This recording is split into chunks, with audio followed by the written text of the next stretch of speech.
I believe that everything happens for a reason.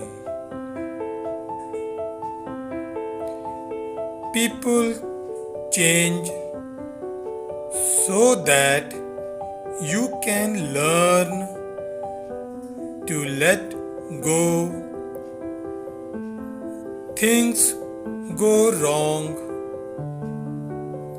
so that you appreciate them when they are right.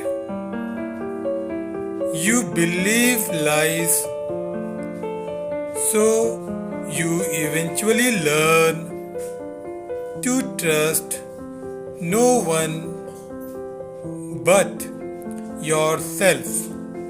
And sometimes good things fall apart so better things can fall together.